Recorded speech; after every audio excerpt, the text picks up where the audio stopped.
Hi everyone, welcome to another episode of Second Act Actors. I'm your host, Dr. Janet McMorty, and I'm still a medical doctor simultaneously trying to pursue a career in acting. I am currently a medical doctor in Lake Placid, New York. As I mentioned last week, I usually do my intros and outros. I usually record them the night before an episode is released, so I can re-listen to the episode and remind myself how awesome it was. I am unable to do that currently because I am in Lake Placid. I am the Chief Medical Officer with Team Canada at the World University Winter Games. These are university-level athletes, and this is the largest multi-sport Winter Games next to the Winter Olympics. I am obviously not in my home studio, so I pre-recorded these intros and outros in December 2021. So happy 2023 to you all from the past. It's now 2023, and I am in Lake Placid without my home studio, obviously. As I mentioned last week, I was also the chief medical officer back in 2021. Those games were supposed to be in Lucerne, Switzerland. They were canceled at the very last minute because of COVID. I 100% agree with the decision to cancel, but it still was pretty sad, obviously for myself, but even more so for the athletes involved. So, wound up sitting at home, wondering what to do with myself. I was supposed to be doing doctoring things, and this podcast came to fruition. Hooray! All right, so my guest this week is Rebecca Durance Hine. Now, okay, do you ever meet someone for the first time and you go, I feel like we've known each other for a long time and I could talk to you forever? I feel like that about a lot of people, but especially Rebecca. Oh my gosh, I could have talked to her forever. She has an incredible story of being a teacher and now transitioning into a beautiful career as an actor. She also was diagnosed with breast cancer at a very young age. Reminder to everyone out there. Oh my goodness, you can be diagnosed with anything under the sun very early on in life when you never expect it. And that happened to Rebecca. And she has an incredible story about her time and with the disease, and then now moving into a career in acting and really embracing what your heart truly desires in this precious, beautiful life of ours. Please enjoy the incredible, man, I could have talked to you for hours, Rebecca Durance Hine.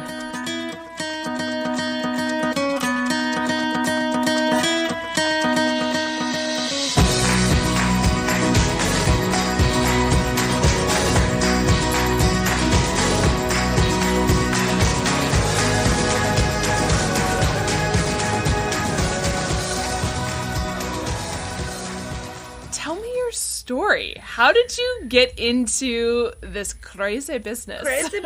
So, the first time around I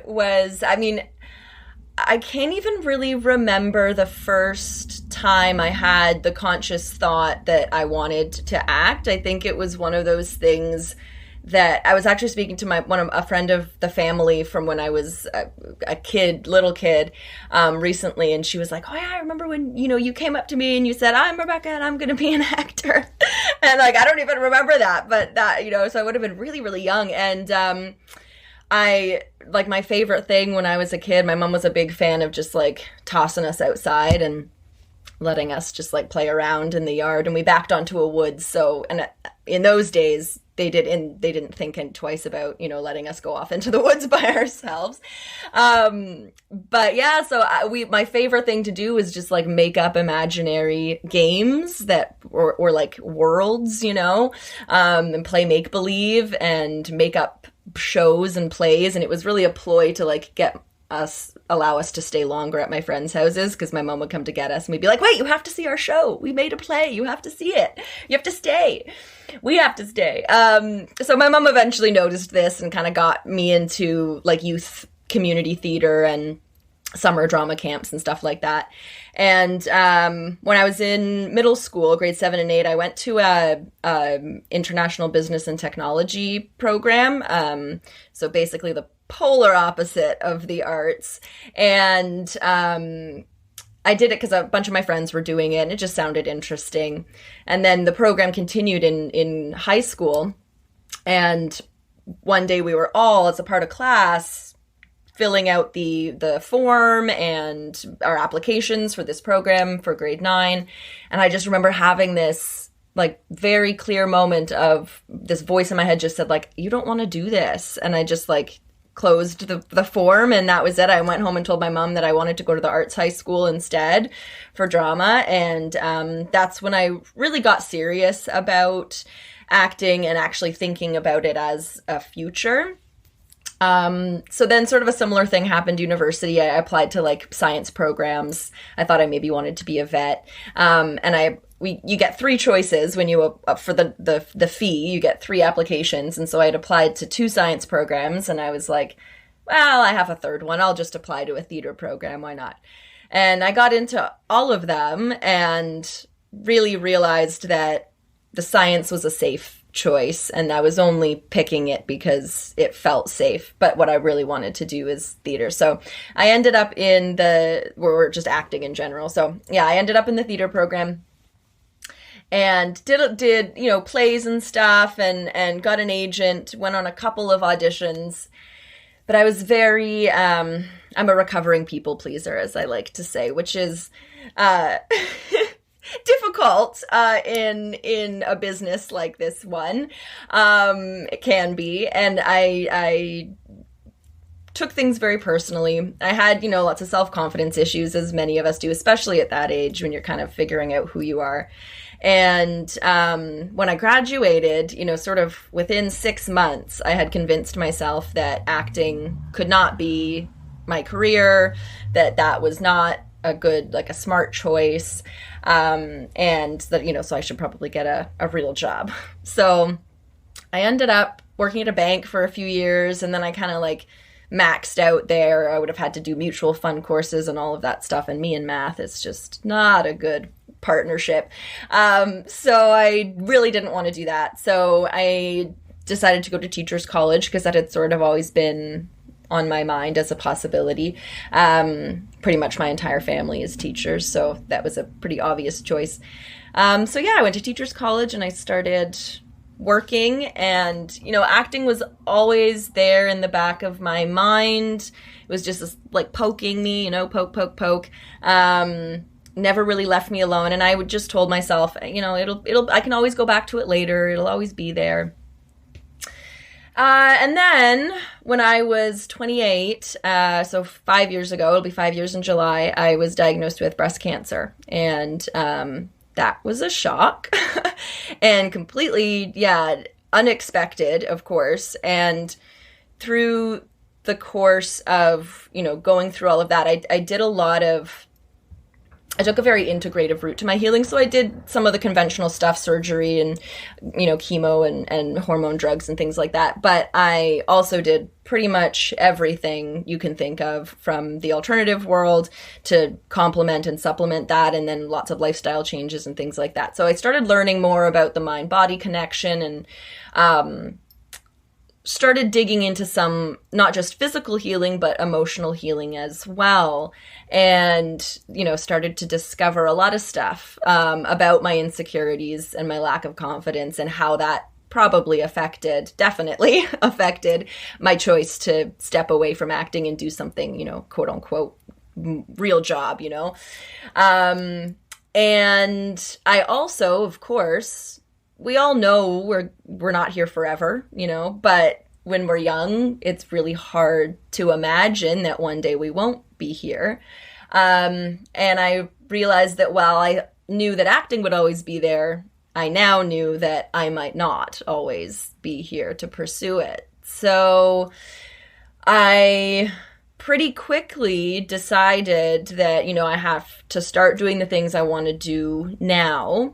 And because part of the reason why I also stepped away from acting was for other people. Like I mentioned, I was a people pleaser, and I'm still working on that now, of course. But I realized I was kind of stepping away for other people. The person I was with at the time was a very traditionally minded person, and had, we'd run into issues before in show. Like if I had to kiss someone in a show or something like that, it was like a massive blowout. And my mom was kind of worried about me. She was very supportive and wanted me to do it if I wanted to, but I was worried about her worrying, or I felt bad about her worrying about me and job security and all of that. So these kind of realizations started to happen as a result of cancer and me doing all of that exploration. And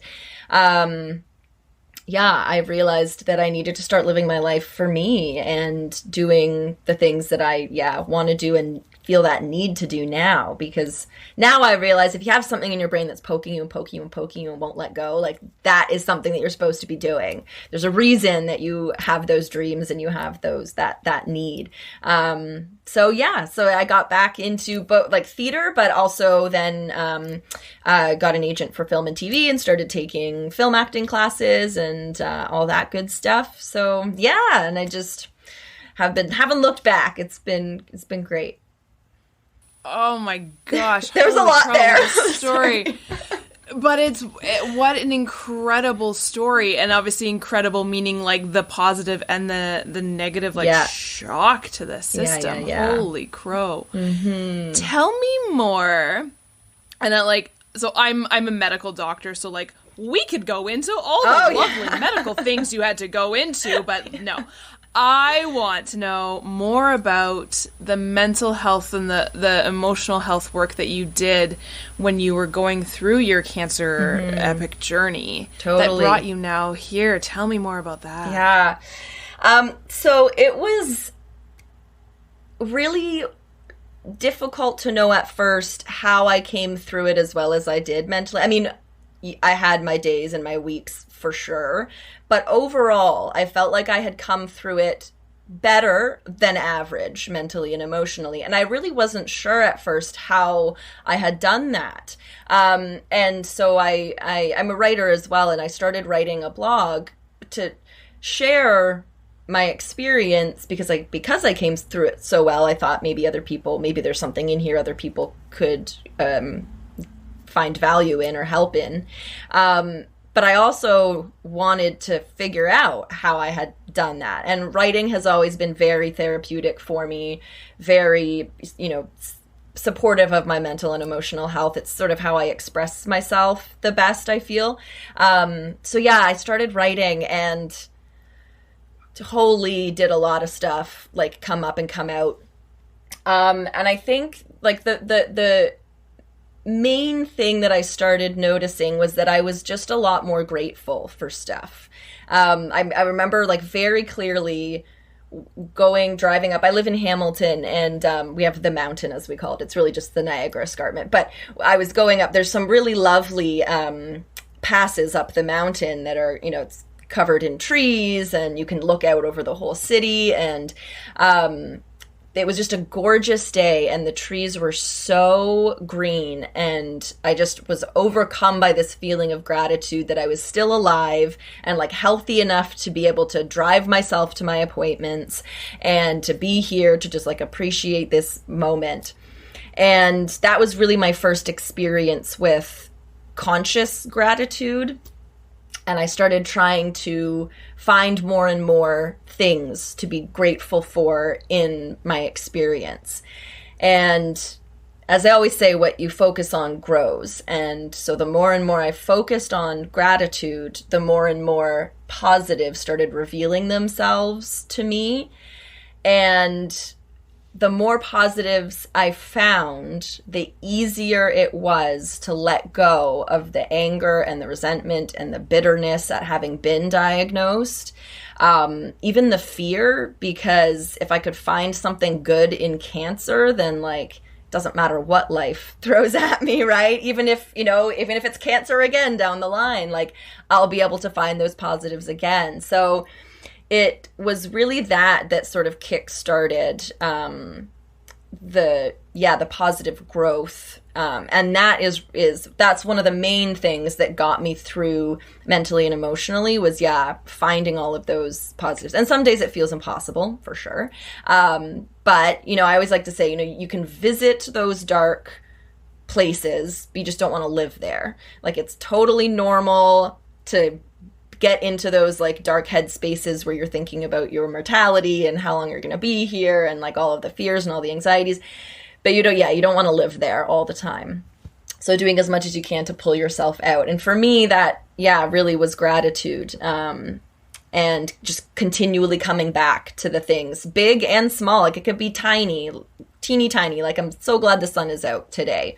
Or I was able to get out of bed on my own today. That's great. I feel good enough to do that. So, just little things, but also, the really big things too. And, so I think that was one of the biggest things that really got me through mentally and emotionally. And afterwards, they just kept coming and coming. Like, I keep track of them now. I think I have like 70 something. I just call them like lessons cancer taught me. And it's just like all of the really wonderfully unexpected positive gifts that like came along with the horribleness of cancer.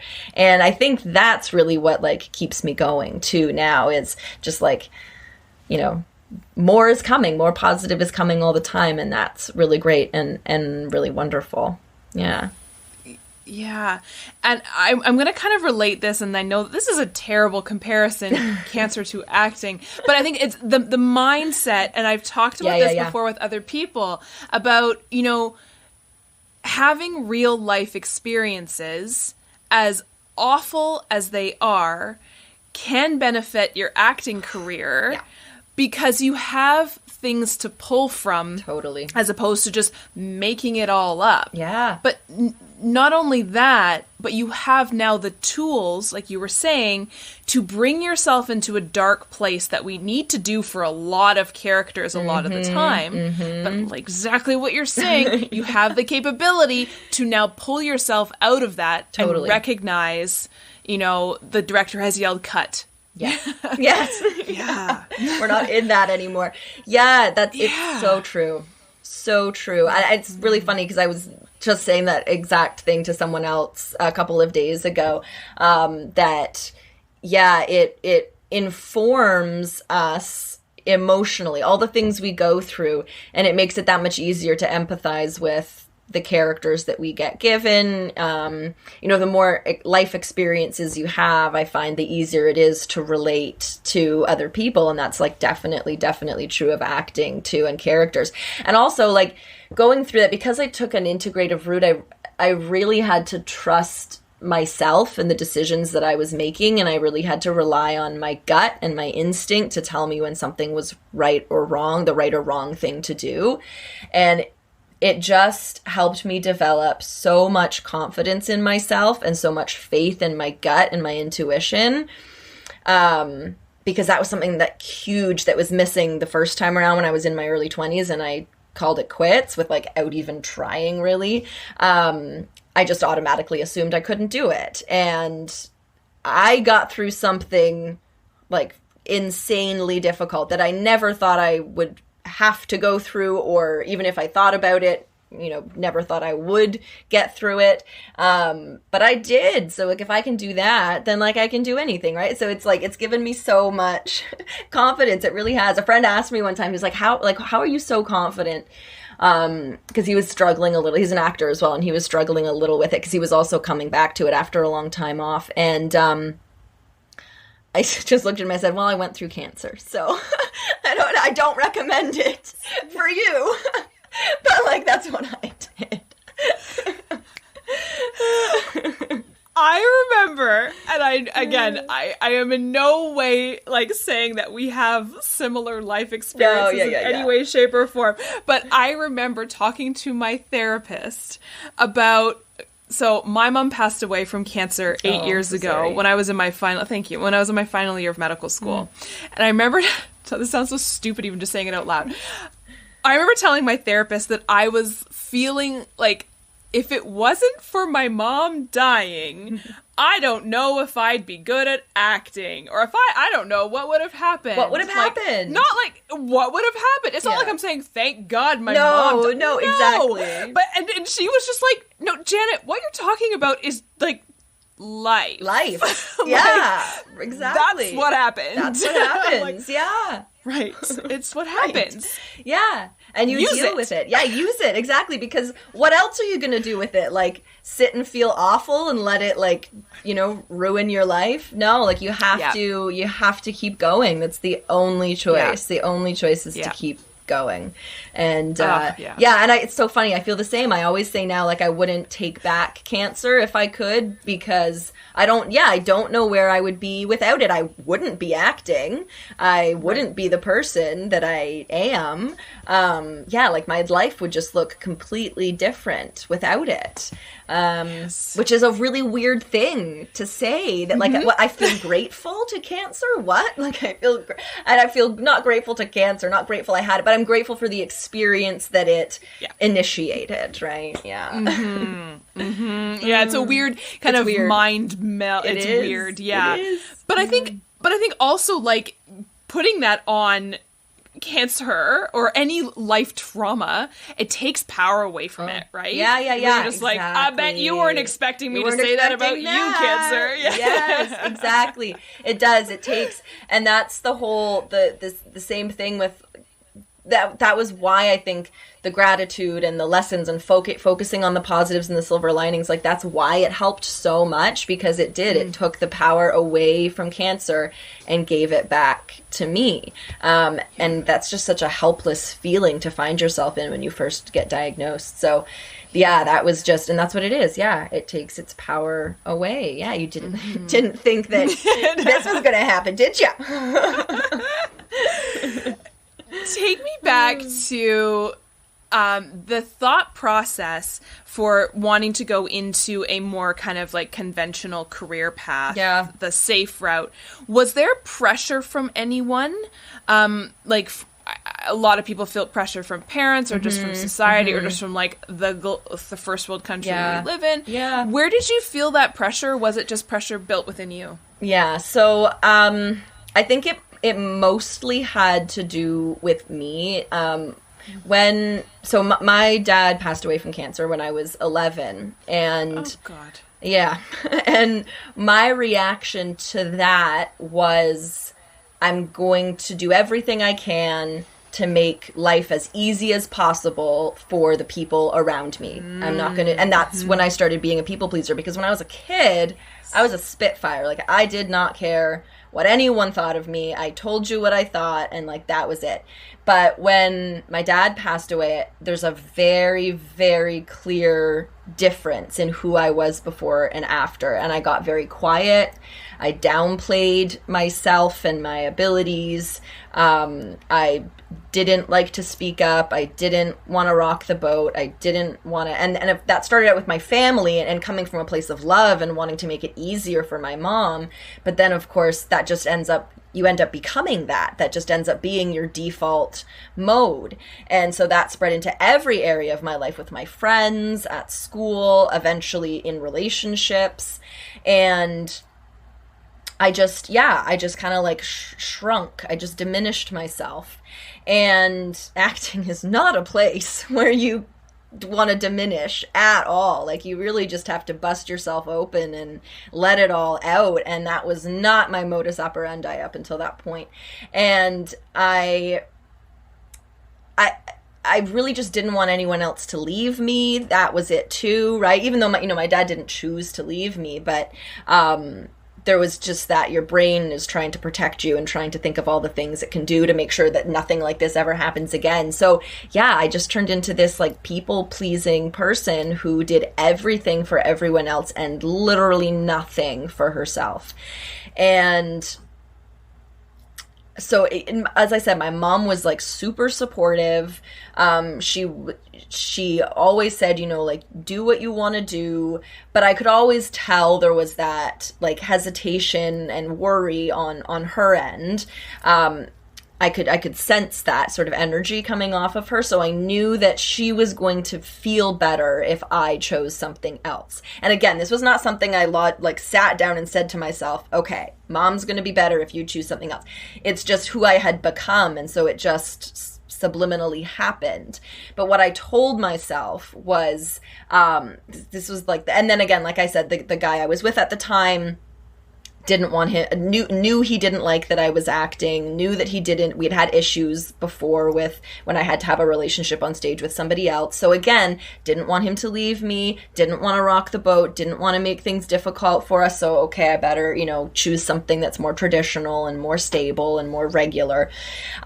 So yeah, the those were the subliminal messages going on. But my actual conscious thought process, I was taking a film class at with Louis Beaumander, actually, like this was like 12 years ago. This is 2010, and it was my first film acting class, because really mostly I had just done theater up until that point. And I was struggling a bit, because it's a tough transition from theater to film. And I already, had all the confidence issues in the world, all of the insecurities, already was trying to, like, you know, downplay myself and my abilities and not have that much faith or confidence in myself. And so, it wasn't going as well as I wanted it to go.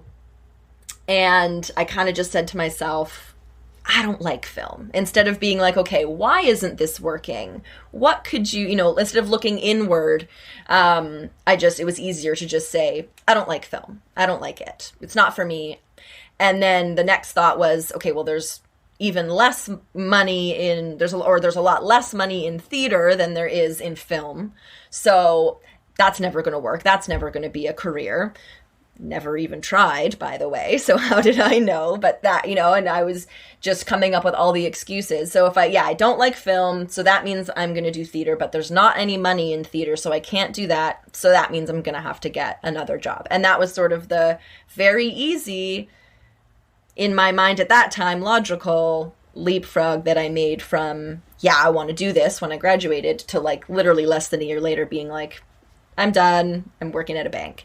That was the conscious thought process, but really what was informing that was all of this, the unconscious going on under the surface about, people pleasing and all that pressure. So it really was, I was putting all that pressure on myself to like be the perfect version of what I thought other people wanted me to be.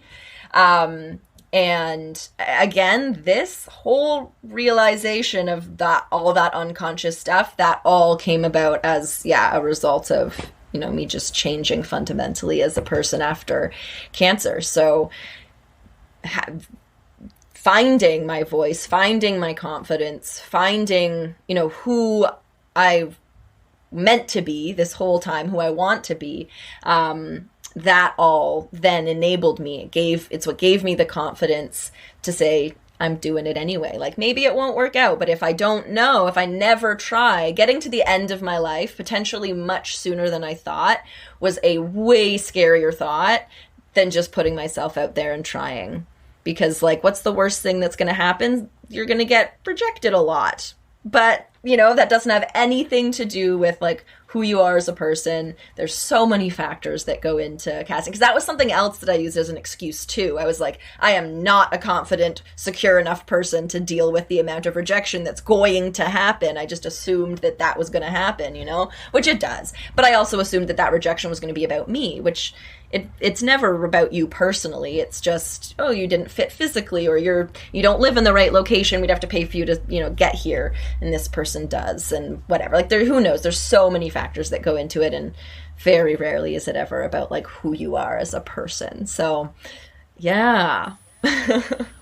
Well, so much of it is, like you were saying before, is your brain's ability to protect itself and to protect you, right, from bad things happening. Whether it be like the saber-toothed tiger that's coming to attack your cave, like back in the caveman days, right? We haven't evolved far enough for our brains to not be like, protect. Yeah, can't tell the difference between like, something trying to eat you and just like anxieties and fears, general fears. Yeah.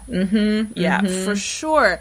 And I think, a lot of times it takes, and again, thank you, cancer, or thank you, trauma. Well, to be like, okay, like you were saying, what happens if I step out of my cave and confront this? Will I get, what will happen? Nothing? Oh, nothing. Oh. Great. Nothing. All right. Because so often it's so much worse in our heads than it actually ends up being in reality, right? And again, your brain's trying to protect you, to prepare you for the worst.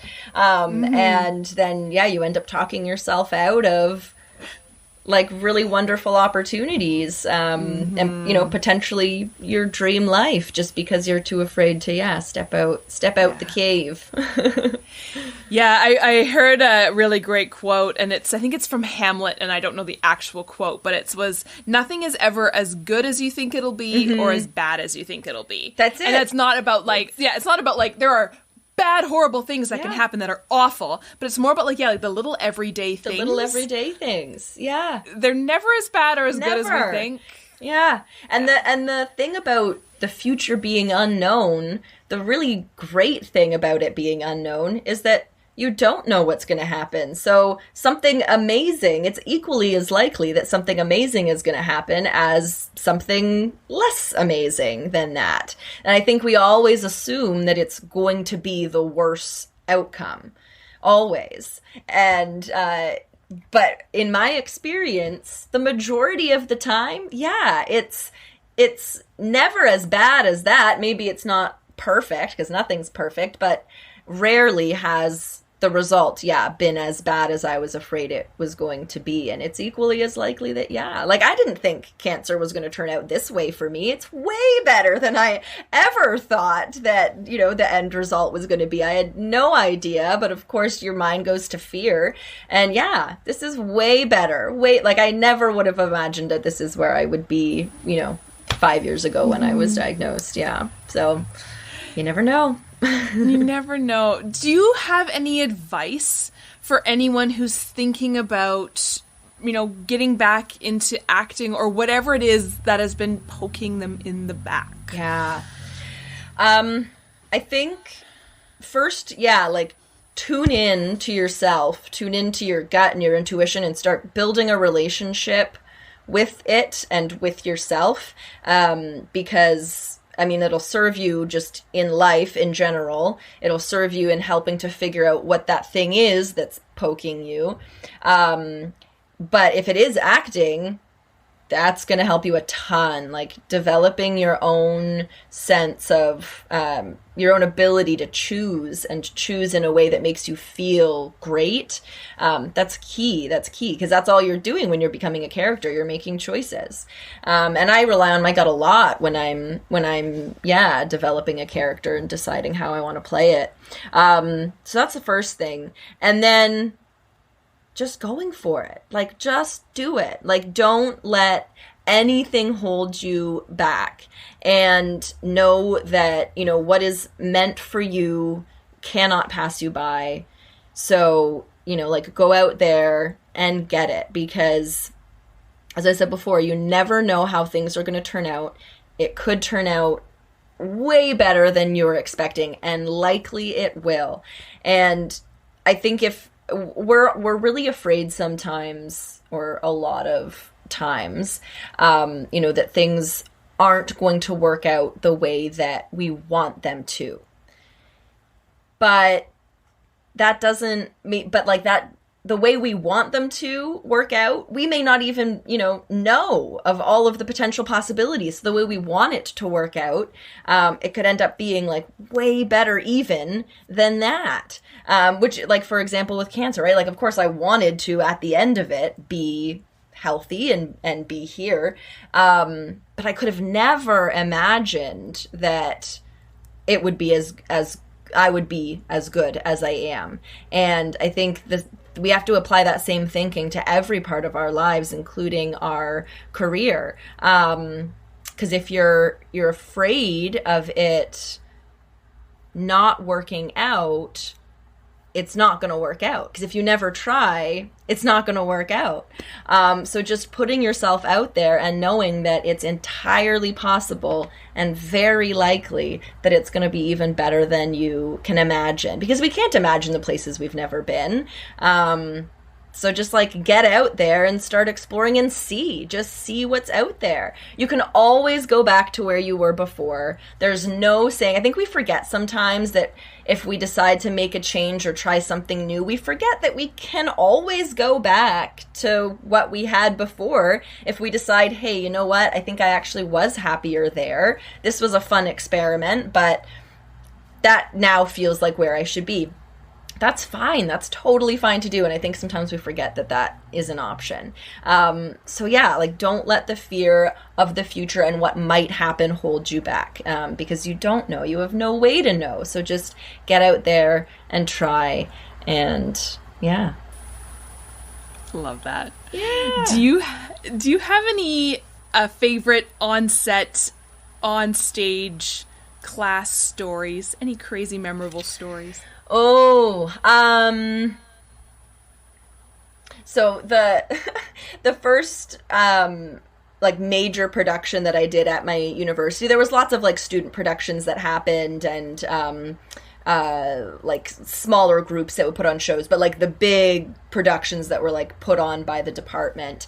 The first one that I was in, and it was really my first time on a professional stage. We had a really great stage in high school because it was an arts school. But yeah, my first time in like a professional public theater. The first scene I like it's a show called Big Love. Doesn't have anything to do with polygamy like the TV show does. Oh. But it just happens to, everyone always assumes it just happens to have the same name. I 100% did. Yeah.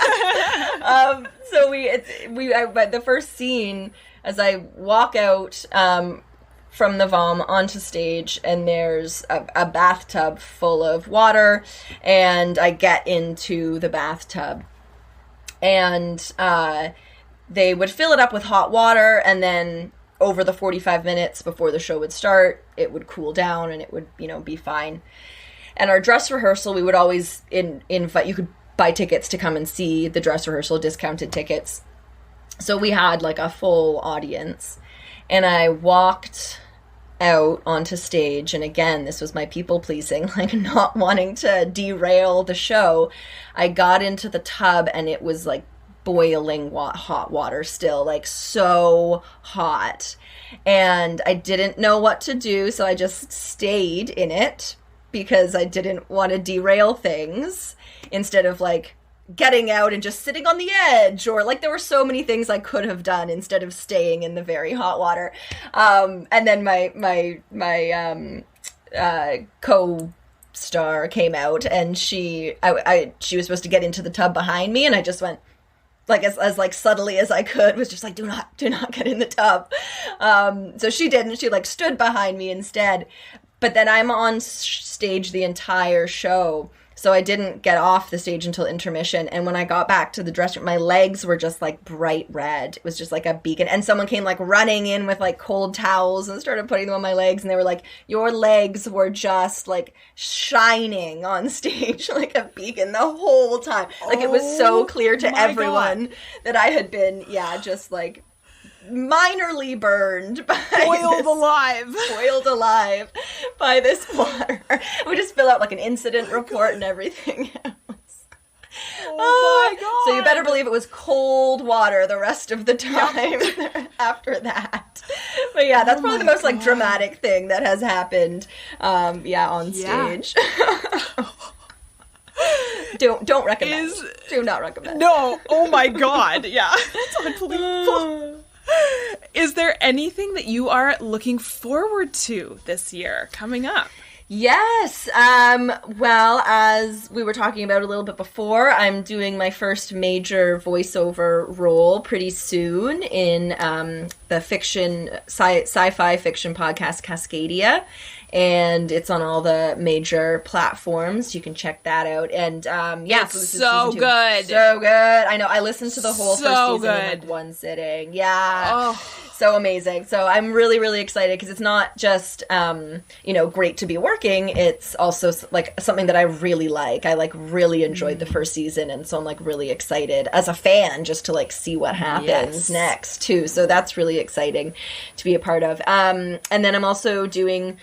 Finally, post-COVID, my summer job is outdoor Shakespeare, was before COVID came along. So we're finally able to do that again this year. And we're doing Midsummer Night's Dream, which is my favorite Shakespeare show. So I think my mom took me to see Midsummer Night's Dream in High Park in Toronto when I was a kid. And I think that was one of the first times that I was like, oh, I want to do that. And so it's been a dream of mine to like actually be in it. So I'm so excited that we're doing that. So yeah, that's what I'm going to be doing all summer. And I'm really, really super excited for that. It's a really wonderful company here in Hamilton called Tottering Biped Theater. Check them out. They do such cool stuff like all throughout the year. But one of the main things that is like really important to them is paying their artists a living salary, because that doesn't happen a lot in theater, in like, at least in, I mean, it's still professional theater, obviously, but in terms of like outdoor Shakespeare and stuff, that's something that attracts a lot of newly graduated people. And unfortunately, they get taken a lot of advantage of a lot. Yeah. The artistic director saw that happen with his students and was like, I don't want this to keep happening to local artists because they'll keep leaving and finding work elsewhere. Why would we want to encourage that? So, I think that it's really wonderful, the things. They do a lot of, like, social action type stuff, too, so it's really wonderful. Yeah, it's not straight Shakespeare. We do some variations. So, yeah, I'm really looking forward to that. That's awesome. Yeah. I do want to ask, I was just thinking back to what you were saying. Do you have any advice for other people who are people pleasers, who want to become recovering people pleasers? I think the first, because though the symptoms are similar for everybody, the root causes are going to be different. So for me, I've been able to trace it back to my dad passing, and that's really what started me on that path of maintain the equilibrium for everyone. So do some digging and figure out where it started for you. And that's going to give you some really helpful clues as to where the trauma is still living, and how you can start to work on those areas, because you can't do anything to heal those parts of yourself until you discover what they are. And if it's been a long time that you've been this way, like it was for me, they're buried. They're like way down deep in there. So yeah, you have to do some digging and find out where those are. And also think about where you want to be, like who you want to be instead, or not instead, but who you wanted to be this whole time that you didn't allow yourself to be, because that's going to give you something to look forward to in the future. Because for me, I knew that my people pleasing was really affecting my self-confidence, and I really was sick of being insecure and not confident in myself. And I knew it was affecting me in so many ways, and even in my acting too.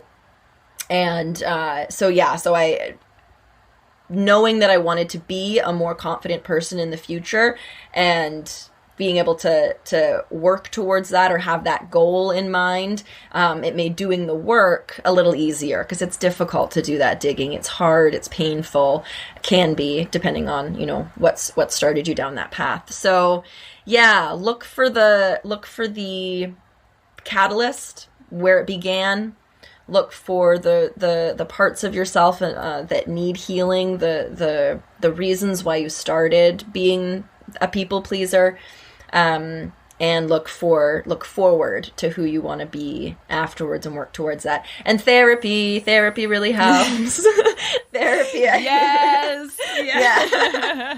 Yeah. Therapy, writing, just like creative expression, just like starting to, because being a people pleaser is all about constriction. It's all about like constraining yourself to the boundaries that you think other people actually are placing on you, or that you place on yourself because you're afraid of what other people are thinking and feeling. And so you need to break out of that. And a great way to do that is creative expression of any sort, whether it's writing or painting or dancing or screaming, whatever is going to help you. Just like start breaking out of those confines. I love that. Yeah. Oh, that's so helpful. That's so helpful. Super helpful. Even if you're not a people pleaser and you feel yourself holding back in like on stage, on set. I've been doing some confidence, specifically for actors, some confidence classes. And that's something I'm realizing as I'm going through the lessons is like that constriction has to go. Because you can't fully be...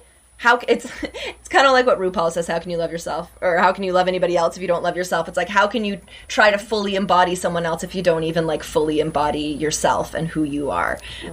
So like, just like start doing that as much as possible and your acting will get better for sure. Mm-hmm. Yeah. Do you have any final words of wisdom? This has been filled with wisdom. Yeah, so much wisdom. That's, so much wisdom. Life experiences do that to you too. Right? They fill you with wisdom.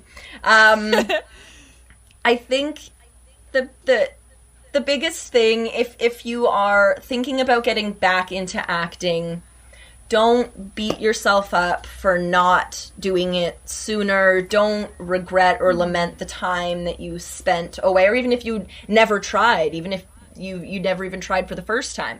Don't regret that time or stew in it and steep in it and think about it. Just keep looking forward, keep looking ahead. Because like I said before, what is meant for you cannot pass you by. So now, if I think about it now, if I hadn't waited those 7 years to start acting, my day job that like sustains me and allows me to act is substitute teaching. And if I hadn't gone to teachers college and done that whole thing for that 7 years, I would like, I don't know, I would be doing something else, I guess. But like substitute teaching, hot tip, substitute teaching fits really well with acting because it's really last minute, just like acting and auditions can be.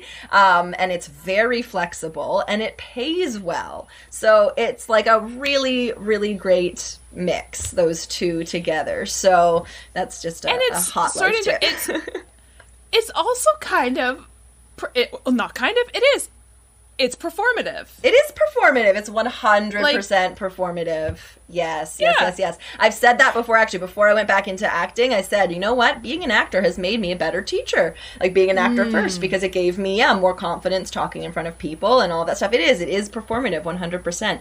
So, yeah, I don't regret that. I mean, part of me at first did regret that 7 years that I spent away. And then a friend of mine said that to me. He was like, you know what? I have lots of actor friends coming to me now asking about teaching because they don't want to serve anymore, and they want to do something else as their day job. So you know what? Maybe you did it in the right order, and yeah, just like you never know how it's going to turn out. So like, don't worry about what has already happened. You can't change what's already happened. Don't worry about that. Don't look back.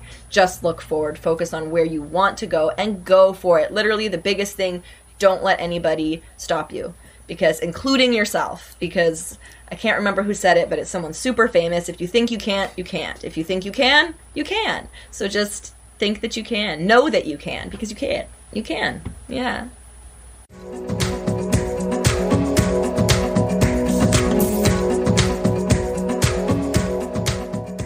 Thank you, everyone, for tuning in, and thank you, Rebecca, for being my guest this week. I'll say it once, I'll say it twice, I'll say it again. I feel like I've known you forever. I love your story. I could have talked to you for hours. Thank you for sharing it with us. I still get tingles and goosebumps whenever I hear it. Thank you for sharing it with everybody. I hope you will all tune in next week for another episode of Second Act Actors. Bye! Second Act Actors is produced and edited by me, Janet McMorty. Theme music by Guillaume. Additional sound editing by David Studio. Additional video editing by Jackie Wadoer. Show notes written by Sarah Hopkinson. I record using Riverside FM. If you're interested in developing an interview-based webcast like mine, I highly recommend this platform. Shoot me an email and I'll direct you to the wonderful folks there. If you or someone you know is interested in being a guest, email me at secondactactors@gmail.com. Don't forget to like, subscribe, and share with your friends. My love language is words of affirmation, so compliments, constructive criticism, and feedback are always welcome and encouraged. Negative Nancys, Judgy McJudgersons, or Debbie Downers, unless you're Rachel Dratch, regarding me or my guests are not welcome. It takes serious courage to share your story with the world, so if you're tempted to negatively comment about someone else's story, please ask your therapist why you're such a garbage person. Save the drama for the stage. On that happy note, I hope you'll tune in next week for another episode of Second Act Actors. Bye!